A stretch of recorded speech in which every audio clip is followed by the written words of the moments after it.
Hello class, I am Sweety Goyal in front of you and today we will discuss about our chapter, the same chapter friction. Okay, friction chapter में हम discuss कर रहे थे. Friction में हमने friction के definitions, types of frictions and various types of coefficients की हमने बात की थी. इन प्रीवियस वीडियो में हमने फ्रिक्शंस के बारे में हमने वहां पे हॉरिजॉन्टल सरफेस के ऊपर कैसे अप्लाइड फोर्स लगता है जो हमने कंडीशंस की थी, इक्विलिब्रियम कंडीशंस की थी. आज हमारा टॉपिक है, हम जो डिस्कस करने वाले हैं वो हमारा equilibrium on a rough inclined plane. आपको इक्विलिब्रियम कंडीशन देनी है, इक्विलिब्रियम के लिए कंडीशन निकालनी है. कहाँ पे? रफ इंक्लाइंड प्लेन के लिए. तो रफ इंक्लाइंड प्लेन हमने पहले बताया था आपको कि स्मूथ सरफेस होते हैं, वहां पे फ्रिक्शन की अमाउंट क्या होती है आपकी? कम होती है as compare to the rough surface. और यहाँ पे हमने सरफेस बताए थे आपको, हॉरिजॉन्टल की हमने बात की थी, देन हमने उसके बाद वर्टिकल की हमने बात की थी. आज हम बात कर रहे हैं एक प्लेन की, दैट इज इंक्लाइंड प्लेन. हम कैसी बात कर रहे हैं? Inclined plane. इंक्लाइंड प्लेन का मतलब होता है, आप ये मार्कर यहाँ पे देख पा रहे हैं, ये हमारा हैंड है.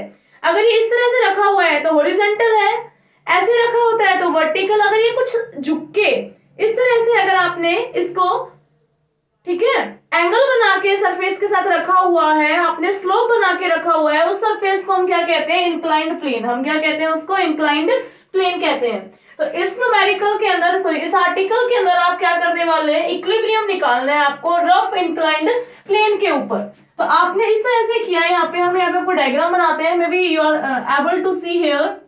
आपका यहाँ पे क्या है? एक ग्राउंड है. क्या है आपका? ग्राउंड. ग्राउंड के ऊपर आपने एक सरफेस लिया है. वो कैसा सरफेस है आपका? Inclined surface. कैसा सरफेस है आपका? इंक्लाइंड सरफेस है. यहाँ पे आप क्या लेते हैं? एक ऑब्जेक्ट लेते हैं. क्या लेते हैं? आप एक ऑब्जेक्ट लेते हैं जिसका आप वेट की बात करते हैं. आपने इंक्लाइंड सरफेस लिया, जितना एंगल बना रहा है ये थीटा. कितने का एंगल बना रहा है आपका? थीटा बना रहा है. ठीक है. इसके बाद आपने यहाँ पे एक बॉडी ली. ठीक है, consider a body having mass m. हम यहाँ पे राइट कर देते हैं इसके साथ साथ ये वाला. हम डायग्राम मैंने पहले बताया था आपको फर्स्ट वीडियो में भी कि अगर मैं जो आपको डायग्राम एक्सप्लेनेशंस कराती हूँ, मेरे साथ अगर आप एक्सप्लेनेशंस करते हैं तो आपको फ्रिक्शन टॉपिक में हम डाउट नहीं होने देंगे. तो आपने यहाँ पे क्या किया? Consider a body having mass m and placed on a inclined plane. आपने उसको इंक्लाइंड प्लेन पे क्या किया? आपने प्लेस किया. तो अब आप ये बताते हैं कि किसी भी ऑब्जेक्ट को हम इस तरह से हम यहाँ पे क्या करते हैं? उसको डिस्प्लेस करते हैं. हमने एंगल पे किया है और फिर हम यहाँ पे मार्कर रखते हैं तो मूव करेगा, डाउनवर्ड मूव करेगा और अपवर्ड मूव करेगा. डिपेंड करता है हम उसके ऊपर फोर्स किस तरह से लगाते हैं. हम इस डायरेक्शन में फोर्स लगाते हैं तो अपवर्ड मूव कर सकता है. अगर हम कोई फोर्स नहीं लगाते तो वो स्लोप की वजह से आपका डाउनवर्ड मूव कर सकता है. तो इस तरह से हम इस ऑब्जेक्ट के मोशन की अगर हम बात करते हैं तो ऑब्जेक्ट आपका किस तरह से मूव कर रहा है? यहाँ पे ये वेट है इसका, यहाँ पे सेंटर में क्या है बेटा? इसका वेट ये परपेंडिकुलर लगता है. यहाँ पे इस तरह से आपका क्या लगा हुआ है? यहाँ पे W वेट लगा हुआ है. ओके, जो यहाँ पे वेट है, एक मिनट, ये आपका क्या है? बिल्कुल ऐसे डाउनवर्ड्स में आपका क्या लगा हुआ है? वेट लगा हुआ है. बट ऑब्जेक्ट का जो सेंटर होता है उसके अकॉर्डिंग अगर हम बात करते हैं तो यहाँ पे हमारा अपोजिट में क्या आती है? रिएक्शन आती है. ठीक है, ये हमारी क्या है? रिएक्शन. हम एक जो फोर्स अप्लाई करते हैं, हमारा जो अप्लाइड फोर्स था वो क्या था? हमारा P क्या है? हमारा अप्लाइड फोर्स. इट मींस हम इसका मोशन कैसा चाह रहे हैं? इस तरह से मोशन चाह रहे हैं. Motion towards, motion upwards. Motion आप कैसा लेके चल रहे हैं? आप अपवर्ड मोशन लेके चल रहे हैं. ठीक है, आपको मोशन क्या करना है? ऑब्जेक्ट को आपको सरफेस के ऊपर से डिस्प्लेस करा रहा है, ऊपर की साइड आपको लेके जाना है. ठीक है, सिंपल बात है. अब आपको हमने बताया था, जैसे आपका वर्ड फ्रिक्शन आता है, फ्रिक्शन का मतलब ही यही होता है कि फ्रिक्शन मींस जिस डायरेक्शन में मोशन होगा जस्ट उसका क्या करेगा? अपोज. अगर आपका मोशन अपवर्ड्स है, अगर आपका मोशन अपवर्ड्स है तो फ्रिक्शन हमारा क्या होगा? डाउनवर्ड्स. तो इस डायरेक्शन में आपका क्या लगेगा? यहाँ पे फ्रिक्शन लगेगा. जो आपका फ्रिक्शन है वो यहाँ पे लगा हुआ है. ठीक है, और आपका जो आप अप्लाइड फोर्स कर रहे हैं वो आपने इस डायरेक्शन में लगाया हुआ है. कोई प्रॉब्लम नहीं है बेटा. फिर हमने कल आपको एक एक्टिविटी में बताया था कि अगर हम किसी भी तरह से इस तरह से लेते हैं कि एक वेक्टर है, जिस वेक्टर का हम नाम क्या लेते हैं, डब्ल्यू, वेक्टर का नाम क्या है हमारा, डब्ल्यू। वर्क की बात कर रहे हैं हम, वर्क है जो आपका यहाँ पे हॉरिजॉन्टल के साथ जो एंगल बनाता है, ये सेम एंगल यहाँ पे बनाता है, वो क्या है आपका थीटा। कितना एंगल है आपका, थीटा। अब इस थीटा के अकॉर्डिंग हम इसको टू कंपोनेंट्स में रिजोल्व करते हैं। हम W को क्या करते हैं, टू कंपोनेंट्स में रिजोल्व करते हैं। एक आपका यहाँ पे थीटा एंगल बना हुआ है, मैंने पहले बताया था, जो थीटा के जस्ट रिस्पेक्ट में होता है उसको आप क्या कहते हो, W cos थीटा। और आपका यहाँ पे जो आएगा वो क्या आएगा आपका W sin थीटा। ये क्या आएगा आपका W sin थीटा। ठीक है, जो आपका हॉरिजॉन्टल कंपोनेंट होता है, जो थीटा के जस्ट क्या होता है, टच करके होता है, उसको हम W cos थीटा कहते हैं। और जो थीटा से दूर होता है उसको हम क्या कहते हैं, साइन थीटा में लेते हैं। उसका कंपोनेंट हम कैसे लेंगे, W sin थीटा। तो यहाँ पे हमारे जो फोर्स हम एक्ट करते हैं वो P हमारा हेयर, P आपका क्या था, अप्लाइड फोर्स। P आपका क्या है यहाँ पे, अप्लाइड फोर्स। सिंपल टर्म में अप्लाइड किया आपने, P अप्लाइड फोर्स हो गया। F आपका क्या है, फोर्स ऑफ फ्रिक्शन। F आपका क्या है, फोर्स ऑफ फ्रिक्शन। F आपका फोर्स ऑफ फ्रिक्शन है। And the W is your weight. W क्या है आपका यहाँ पे, वेट है, और बॉडी का weight of body. And R आपका क्या है यहाँ पे, नॉर्मल रिएक्शन। आप नॉर्मल रिएक्शन। आप सिंबल्स से आप क्या हो गए, अच्छे से आपको अंडरस्टैंड हो गया है, कोई प्रॉब्लम नहीं होती इस बात को लेके। अब हम अपने आर्टिकल की बात करते हैं। मैंने डायग्राम में जस्ट बताया था कि इक्विलिब्रियम कंडीशन का मतलब है कि जो फोर्स है वो एक दूसरे को क्या कर रहे हैं, आपके बैलेंस कर रहे हैं। फोर्स आप इक्वल एंड अपोजिट है। जितना आपका अपवर्ड फोर्स लगा हुआ है उतना ही डाउनवर्ड फोर्स है, जितना आपका लेफ्ट साइड फोर्स है उतना ही आपके पास कहाँ है, राइट साइड फोर्स है। तो अकॉर्डिंग टू इक्विलिब्रियम, यहाँ पे आप नोटेशंस को अब यहाँ पे सोल्व करेंगे तो यहाँ पे आप कहते हैं अकॉर्डिंग टू इक्विलिब्रियम। आप इक्विलिब्रियम की अगर आप बात करते हैं तो कंडीशंस कैसे लेते हैं, तो फर्स्ट कंडीशन आप कहते हैं कि जो आपकी रिएक्शन होगी जस्ट इसके अपोजिट फोर्स। अपोजिट फोर्स क्या है आपका, W cos थीटा। आपका R का जस्ट अपोजिट फोर्स क्या है, R is equal to W cos theta. ये आपकी क्या हो गई, फर्स्ट इक्वेशन हो गई। इसके बाद आप सेकंड इक्वेशन की बात करते हैं तो जो आपका अप्लाइड फोर्स है वो लेफ्ट राइट के इक्वल होगा, तो P इज इक्वल टू आपका जो P है, P आपका क्या है, अप्लाइड फोर्स है, वो इक्वल होगा F प्लस का W sin थीटा। आपका किसके इक्वल है, आपका F प्लस का W sin थीटा। इजी, क्योंकि हमने कहा था टू वेक्टर्स हैं सेम डायरेक्शन में लगे हुए हैं, तो रिजल्टेंट लेंगे वो हमारा क्या होगा, एडिशन होगा उनका। F और W sin थीटा में वो क्या हो गया, ऐड हो गया। F प्लस का W sin theta is equal to P। कोई प्रॉब्लम नहीं है इतने में। देन आपको यहाँ पे पता है, अच्छे से आपको यहाँ पे एक्सप्लेनेशन किए हुए हैं, हम यहाँ पे नोट करके बता रहे हैं आपको कि आपका जो F होता है वो किसके इक्वल होता है, न्यू R। न्यू क्या है आपका, coefficient of static friction, and R is your reaction. R क्या है आपका, रिएक्शन है। तो अगर आप यूज करते हैं from equation second and one, we get, आपको क्या मिलता है, आप अगर इक्वेशन को यूज करते हैं, F की वैल्यू क्या है आपकी, न्यू R, और R की वैल्यू आप यहां से पुट करते हैं, तो आपके पास F के जगह आप नोट कर सकते हैं न्यू W cos थीटा। आप क्या पुट कर सकते हैं, न्यू W cos थीटा। तो इस तरह से आपने इक्वेशन में पुट किया P is equal to mu W cos theta plus का W sin थीटा। ये आपकी क्या आ गई, P के लिए इक्वेशन आ गई। कोई प्रॉब्लम है आपको सॉल्व करने में, बिल्कुल प्रॉब्लम नहीं होनी चाहिए। इसके बाद हम इस क्वेश्चन को यहाँ पे सॉल्व करते हैं। ओके, सी हियर, P की value new W cos theta and W sin theta. आपको यहाँ से W क्या दिखाई दे रहा है, आपको कॉमन दिखाई दे रहा है, तो आप P की वैल्यू को क्या लेते हैं, आप W कॉमन लेते हैं। यहाँ से क्या आएगा, न्यू cos थीटा प्लस का यहाँ पे क्या आ गया आपका साइन थीटा। नोट कर दिया आपने।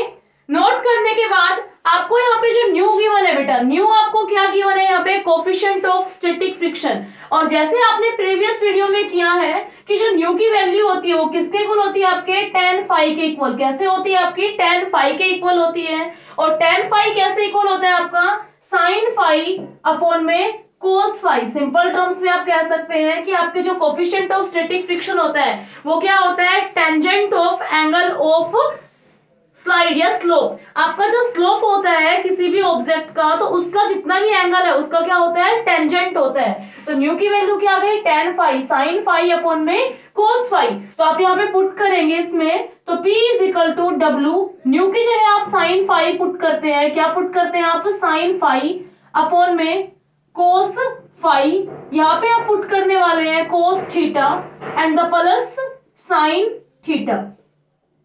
कोई प्रॉब्लम नहीं है आपको इस आर्टिकल में यहाँ तक, ओके। देन आप sin फाई और cos theta and the sin theta, यहाँ पे एलसीएम में डिनोमिनेटर में क्या है 1 और ये कंप्लीट में क्या है आपका cos फाई। अगर आप इसको कंप्लीट एलसीएम लेते हैं तो आप किस तरह से एलसीएम लेते हैं, यहाँ पे आप बेस में क्या लेते हैं, cos फाई, क्या लेते हैं आपका cos फाई, यहाँ पे आपका प्रेजेंट है, तो ये आपका ऊपर टर्म कैसे लिखा जाता है, complete sin phi cos theta. और इस तरह से अगर यहाँ पे एलसीएम लेंगे तो यहाँ पे क्या आएगा आपका sin थीटा, ये cos फाई ऊपर मल्टीप्लाई होगा, यहाँ पे क्या आ गया आपका cos फाई। सिंपल है आपका। करने के बाद आपको यहाँ पे मैथमेटिकल रिजल्ट यूज करना है, ट्रिग्नोमेट्री का रिजल्ट क्या कहता है आपको, sin A cos B plus cos A sin B, ठीक है, आपको ये रिजल्ट कहता है। आप इसको रीअरेंज भी कर सकते हैं, कोई प्रॉब्लम की बात नहीं है, यहाँ पे सेम टर्म है आपकी, आप यहाँ पे कह सकते हैं cos फाई sin थीटा।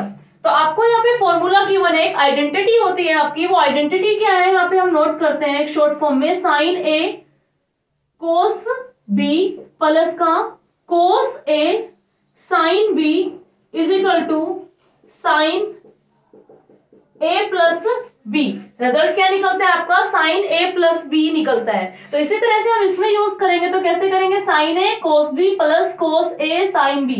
तो हम इस रिजल्ट को यूज करके यहाँ पे क्या नोट करते हैं, रिजल्ट यूज करते हैं, तो क्या होगा हमारा P is equal to W sin A plus B, theta क्या है हमारा फाई प्लस का थीटा अपॉन में cos फाई। इस तरह से हम क्या निकाल लेते हैं, यहाँ पे अप्लाइड फोर्स, हम क्या निकालते हैं, P की वैल्यू निकालते हैं, that value is sin theta plus का फाई अपॉन में cos फाई। कोई प्रॉब्लम नहीं है। इस तरह से आपने क्या निकाला, यहाँ पे इस सरफेस के ऊपर, इस बॉडी के ऊपर आप कितना फोर्स अप्लाई करते हैं तो इसका मोशन क्या होगा, अपवर्ड डायरेक्शन में होगा। ऊपर की साइड जो इसका फोर्स लगेगा वो हमारा यहाँ है, कोई प्रॉब्लम नहीं है। अब सेकंड टॉपिक हमें यही हेडिंग रखनी है, equilibrium on a rough inclined plane. आपको रफ इंक्लाइंड प्लेन पे ही मोशन निकालना है, बट अब की बार आपका मोशन अपवर्ड ना होके आप क्या करते हैं, डाउनवर्ड्स, ठीक है, एक ही चेंजमेंट है, सिंपल चेंजमेंट, मोशन अपवर्ड्स की जगह आपका क्या है, डाउनवर्ड्स है। तो हम इनको चेंज ना करते हुए ओनली कंडीशंस चेंज करेंगे, यहाँ पे इक्विलिब्रियम के बाद वाली कंडीशंस चेंज करेंगे। डायग्राम बनाएंगे दोबारा से और हम उसका कंडीशंस में चेंज होगा, क्योंकि डायरेक्शंस फैक्टर्स की चेंज होती हैं। अब हम डायरेक्शंस के लिए बनाते हैं, तो हमारा यहाँ पे क्या है, एक हॉरिजॉन्टल सरफेस है, हमारा क्या है यहाँ पे हॉरिजॉन्टल सरफेस। फिर इसके ऊपर हमने एक स्लोप लिया था, वो क्या था हमारा इंक्लाइंड प्लेन, जिसके लिए हमने इंक्लिनेशन कितना लिया है, angle of inclination is theta, angle of inclination हम थीटा लेते हैं। इसके बाद अब हम यहाँ पे ऑब्जेक्ट आप प्लेस करते हैं, जिसका मास हमारा m था, उस वजह से इसका जो वेट लगता है, वेट इसका डाउनवर्ड्स में आपका कितना लगता है, W, कितना वेट लगता है, W वेट लगता है। W वेट के बाद यहाँ पे बिल्कुल जस्ट इसके सेंटर से हम जो बात कर रहे थे, ये हमारी रिएक्शन आ रही थी, और ये हमारा क्या था, आपके W के हमने कंपोनेंट्स रिजोल्व किए थे, W cos थीटा, क्योंकि यहाँ पे क्या बना हुआ है, थीटा। इसके जस्ट अपोजिट में यहाँ क्या था आपका, W sin थीटा। कोई प्रॉब्लम नहीं थी। पहले वाले क्वेश्चन में आपने क्या किया, आर्टिकल में जो आपका मोशन था ऑब्जेक्ट्स का, वो क्या था, अपवर्ड्स।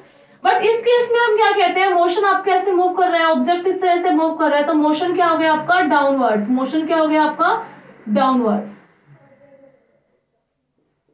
जब मोशन डाउनवर्ड होता है तो आपको एक सिंपल बात पता है कि जो आपका मोशन डाउनवर्ड है तो फ्रिक्शन क्या होगा, जस्ट अपोजिट टू इट।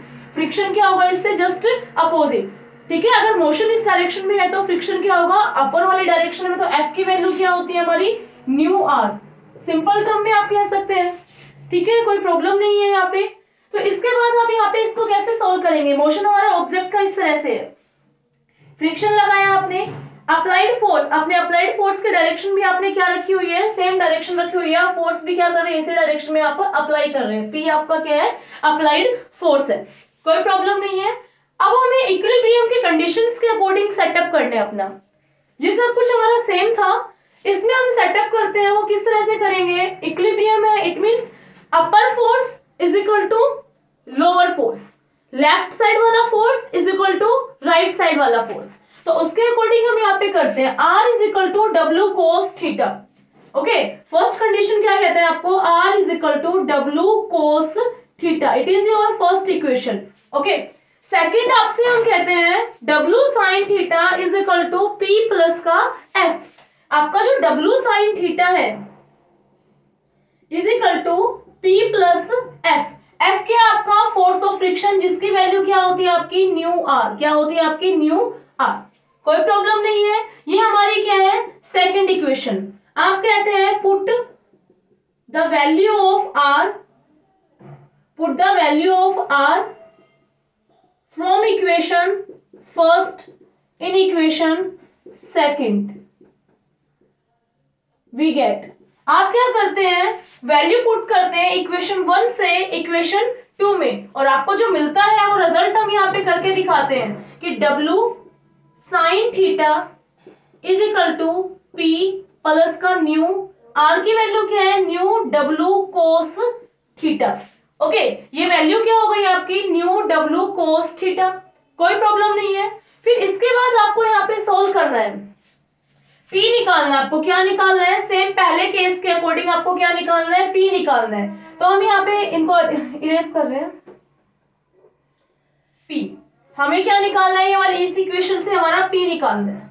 तो P निकालेंगे तो हम किस तरह से निकालेंगे, P इज इक्वल टू, ये लेफ्ट साइड आएगा, राइट लेफ्ट साइड आएगा तो क्या होगा बेटा माइनस होगा, P is equal to W sine theta minus का न्यू W कोस थीटा, क्या आता है आपका न्यू W कोस थीटा। और अब W कॉमन लेंगे तो P की वैल्यू क्या हो जाती है हमारी, W कॉमन लेने के बाद साइन थीटा माइनस का न्यू कोस थीटा, ये हमारी क्या है P की वैल्यू। अब इसके बाद हमें क्वेश्चन में जो करना है वो टॉपिक बिल्कुल सिंपल है, न्यू की value. And the same case new हमारा क्या होता है tan फाई, न्यू क्या होता है हमारा tan फाई होता है, जिसकी वैल्यू क्या होती है हमारी साइन फाई अपॉन में कोस फाई। इजी है वैल्यू पुट करना, आपने यहाँ पे न्यू की वैल्यू पुट की साइन फाई अपॉन में कोस फाई, तो P की वैल्यू क्या आती है हमारी W साइन थीटा माइनस का साइन फाई अपॉन में कोस फाई कोस थीटा। ठीक है, आपने वैल्यू पुट की, इसके बाद आप इस रिजल्ट को यूज करते हैं, क्रॉस मल्टीप्लाई कराते हैं, सॉरी एलसीएम लेते हैं। आप एलसीएम लेते हैं तो P की वैल्यू क्या आती है आपकी W, आपने एलसीएम लिया, एलसीएम आपने यहाँ पे क्या लिया कोस फाई, आपने एलसीएम में क्या लिया यहाँ पे कोस फाई आपने एलसीएम में लिया। तो कोस फाई एलसीएम में लेने के बाद आपके पास रिजल्ट मिलता है, 1 से आप ऊपर सोल्व करते हो तो यहाँ पे क्या आएगा आपका साइन थीटा, आपकी वैल्यू क्या आती है sine theta cos phi minus sine phi cos theta. ठीक है, sine A cos B minus cos A sine B, तो रिजल्ट आपका बनता है, यहाँ पे हम आपको नोट करके बताते हैं identity, sine A cos B minus cos A sine B is equal to sine A minus B. क्या आपकी आइडेंटिटी क्या होती है साइन ए माइनस बी। तो इसी केस में आप यहाँ पे P की वैल्यू नोट करते हैं तो वो क्या होता है आपका W is equal to sine theta minus का फाई अपॉन में कोस फाई। इस तरह से आप क्या कर सकते हैं, यहाँ पे अपना रिजल्ट निकाल सकते हैं। और ये हमारा रिजल्ट किसके लिए हो गया, P is equal to W sine theta minus phi upon में कोस फाई। ठीक है, आपने क्या निकाल दिया यहाँ पे अप्लाइड फोर्स निकाल दिया, P की वैल्यू निकाल दी, W is equal to sine theta minus phi upon में कोस फाई। इस तरह से आप दोनों केस के लिए आप क्या निकाल सकते हैं, अप्लाइड फोर्स निकाल सकते हैं, मोशन जब डाउनवर्ड्स होता है, मोशन जब आपका अपवर्ड्स होता है, इंक्लाइंड सरफेस के ऊपर इक्विलिब्रियम के कंडीशन के लिए आप कर सकते हैं, कोई प्रॉब्लम नहीं है। अब इससे रिलेटेड हम एक न्यूमेरिकल डिस्कस करते हैं, सेम आर्टिकल के ऊपर हम क्या करते हैं आपका एक न्यूमेरिकल डिस्कस करते हैं। न्यूमेरिकल डिस्कस करेंगे हम, किस तरह से हम न्यूमेरिकल डिस्कस करते हैं, आपका बिल्कुल इजी न्यूमेरिकल लेके चलेंगे आपका। हम रब कर रहे हैं इसको, आप इसको रब करने के बाद आपको तरीका याद है, कोई दिक्कत नहीं है इसमें। तो हम आपको एक डायग्राम बना के आपको इक्वेशंस बनाने सिखाते हैं उनके न्यूमेरिकल्स के लिए।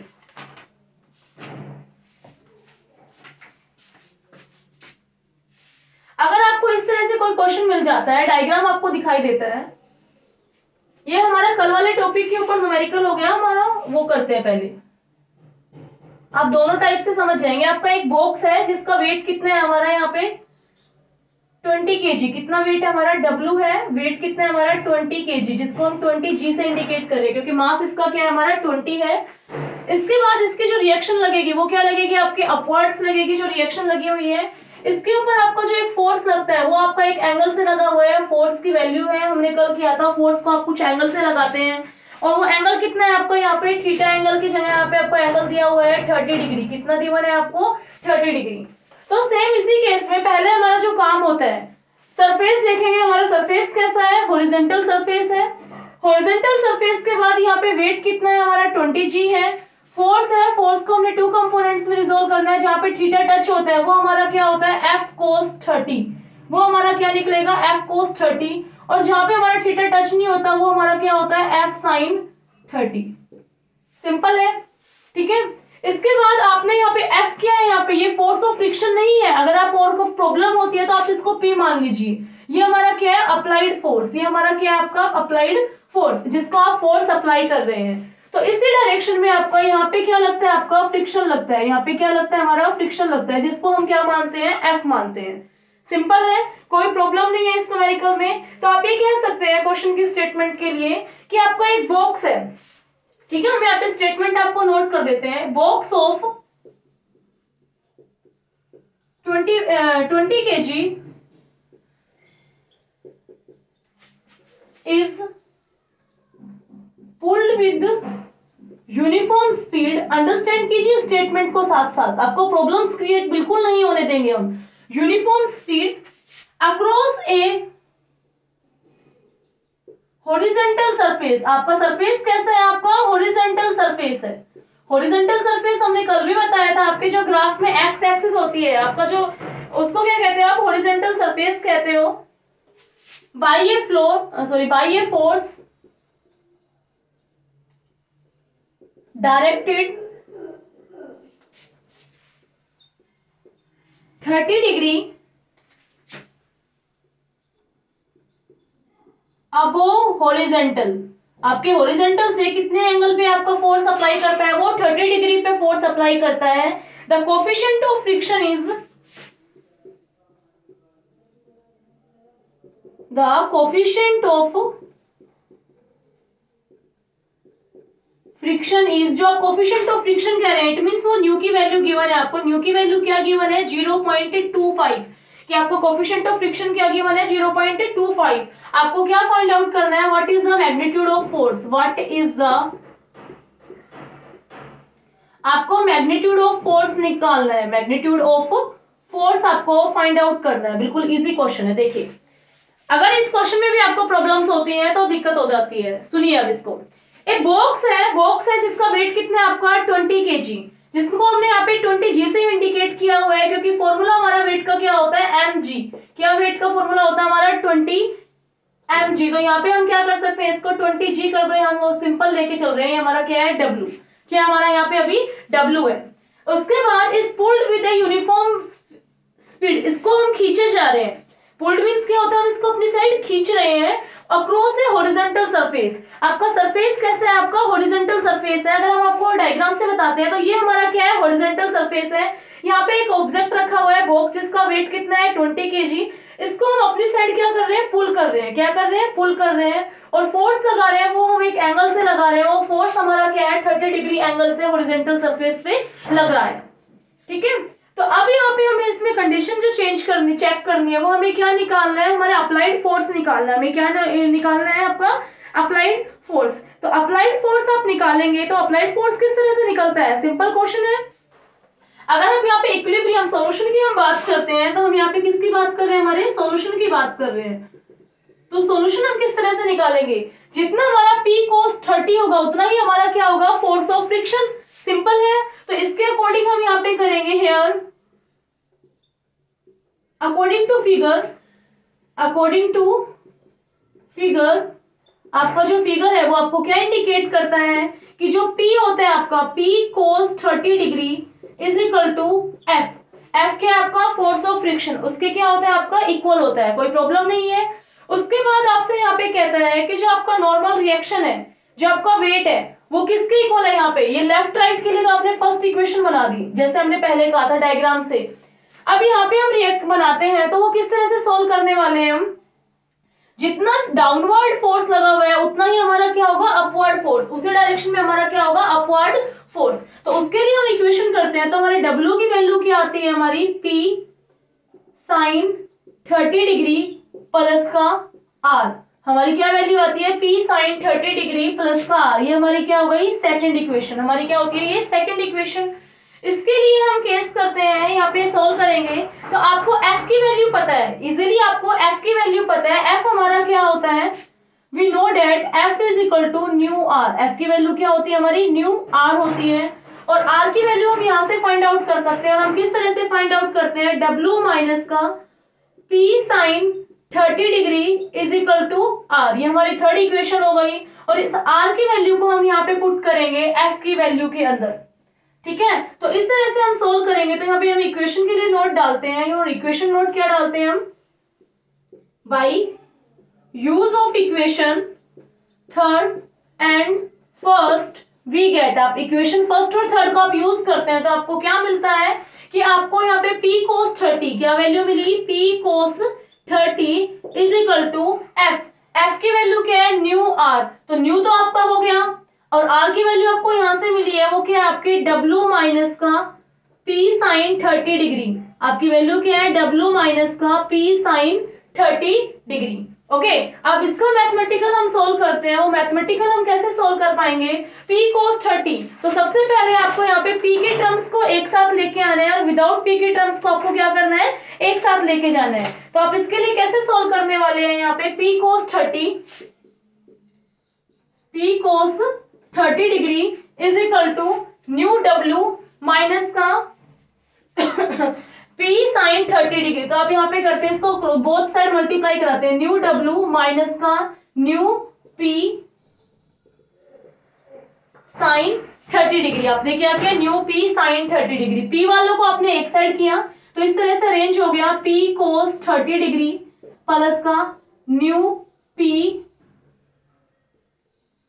Sign 30 degree is equal to mu W। हो गया अरेंज। इसके बाद आप यहाँ पे P कॉमन ले लेते हैं तो आप वैल्यू सोल्व करते हैं, cos 30 प्लस का mu sine 30 degree is equal to mu W। Okay, और cos 30 की वैल्यू आपकी क्या आती है, सिंपल है, आप कर सकते हैं सोल्व। आपके P की वैल्यू क्या आती है, P निकालेंगे तो आपका क्या आएगा न्यू W अपॉन में cos 30 डिग्री प्लस का न्यू साइन 30 डिग्री। कर दिया आपने इतना सोल्व। इसके बाद हम इसको यहीं पे सोल्व करते हैं। न्यू की वैल्यू क्या है आपको यहाँ पे गिवन है 0.25। आपको न्यू की वैल्यू क्या गिवन है 0.25। वेट का फॉर्मूला क्या होता है, मास मल्टीप्लाई ग्रेविटी। तो इट मींस मास कितना था आपका 20 kg और ग्रेविटी कितनी है 9.8 मीटर पर सेकंड स्क्वायर। जी की वैल्यू क्या होती है हमारी, यहाँ पे हम नोट कर रहे हैं, ध्यान दीजिए, जी इज इक्वल टू 9.8 मीटर पर सेकंड स्क्वायर। आपकी ग्रेविटी होती है जिस फोर्स से अर्थ है आप किसी भी ऑब्जेक्ट को अपनी साइड खींचती है, that is gravity. Okay, cos 30, और cos 30 की वैल्यू क्या होती है आपकी, cos 30 इज इक्वल टू √3/2, और √3/2 की वैल्यू क्या होती है 1.732 अपॉन में 2। सोल्व करेंगे तो आपकी क्या आएगी 0.86। आप कर सकते हैं 2 8 जा 16, 1 2 6 जा 12 एंड 2 6 जा 12, 0.866 आपकी cos 30 की वैल्यू आएगी। एंड sin 30 की वैल्यू क्या होती है आपकी 1 अपॉन में 2, जिसकी वैल्यू क्या आती है 0.5। तो आप इनका पुट करेंगे यहाँ पे सोल्व करेंगे तो इसके लिए आपकी वैल्यू निकल के आती है, वो वैल्यू आपकी है यहाँ पे 0.866 प्लस का 0.25 मल्टीप्लाई 0.5। इस तरह से आपने सभी वैल्यूज को यहाँ पे पुट किया और आप सोल्व करते हैं, कैलकुलेशन करते हैं तो आपको रिजल्ट मिलता है। वो P की वैल्यू आपकी क्या आती है 49.45 न्यूटन। आपका कितना फोर्स लगता है, आप कितना फोर्स अप्लाई करते हैं, what is the magnitude of the force, P is equal to 49.45 newton. मैंने आपको पहले भी कहा था, आर्टिकल कराया था कि अगर आप इस डायग्राम को अच्छे से अंडरस्टैंड कर पाते हैं, ड्रॉ कर पाते हैं, तो आपको ना न्यूमेरिकल में प्रॉब्लम होने वाली है, आपको ना कॉन्सेप्ट में प्रॉब्लम होने वाली है, अदरवाइज आपको प्रॉब्लम्स क्रिएट होंगी। क्रैम करते हैं तो कंफर्म प्रॉब्लम्स क्रिएट होंगी, अगर आप अंडरस्टैंड करते हैं तो प्रॉब्लम्स क्रिएट नहीं होगी। Okay, thank you class, have a nice day.